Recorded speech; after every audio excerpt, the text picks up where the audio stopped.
অন্যতম বড় প্রতিশ্রুতি বাস্তবায়নের লক্ষ্যে আনুষ্ঠানিকভাবে ইমাম, মুয়াজ্জিন, পুরোহিত ও যাজকদের জন্য মাসিক সরকারি ভাতা কার্যক্রম শনিবার উদ্বোধন করবেন প্রধানমন্ত্রী তারেক রহমান। এর মাধ্যমে দেশের কয়েক লাখ ইমাম, মুয়াজ্জিন, পুরোহিত ও যাজকরা প্রথমবারের মতো সরকারি রাষ্ট্রীয় সম্মানী কাঠামোর আওতায় আসছেন।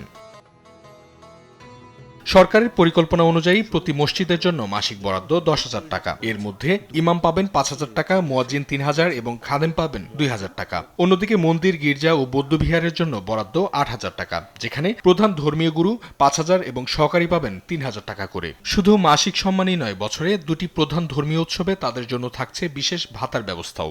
এই যে ভাতাটা বর্তমানে চালু হয়েছে, আমি এতে খুবই আনন্দিত এবং আমরা অনেক সন্তুষ্ট। আমি এটা আশা করব যাতে পর্যায়ক্রমে আরও বাকি মন্দিরতে যাতে পর্যায়ক্রমে বাড়ানো হয়। আমরা তো অবহেলিত, কোনো সময় সরকারি কোনো অনুদান পাই নাই।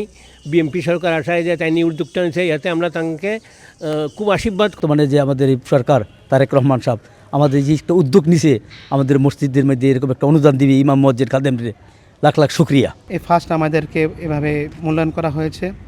আমরা ওনার উত্তরোত্তর উন্নতি কামনা করছি। বিএনপি নেতৃত্বাধীন সরকার গঠনের পর থেকেই ফ্যামিলি কার্ড ও কৃষি কার্ডের মতো ফ্ল্যাগশিপ প্রকল্পগুলো একে একে বাস্তবায়ন করা হচ্ছে।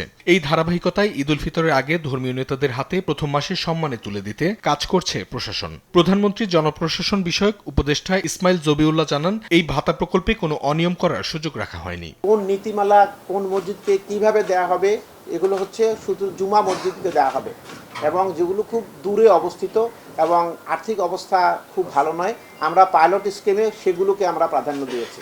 আর বাকিগুলো তো সবগুলো মসজিদই একসময় পাবে। অতএব এখানেও কোনো মসজিদকে বাছাই করা, কোনো মসজিদকে বাদ দেওয়া, সেখানে যে দুর্নীতির সুযোগ হয় সেই সুযোগও রাখা হয়নি। পর্যায়ক্রমে সকল মসজিদ ইনশাআল্লাহ পাবে, সকল মন্দির পাবে এবং সকল গির্জা পাবে। দেশের 4,908টি মসজিদ, 990টি মন্দির, 72টি বৌদ্ধবিহার ও 198টি গির্জায় দেয়া হবে সম্মানী ভাতা। অঙ্কন চৌধুরী, দেশ টিভি, ঢাকা।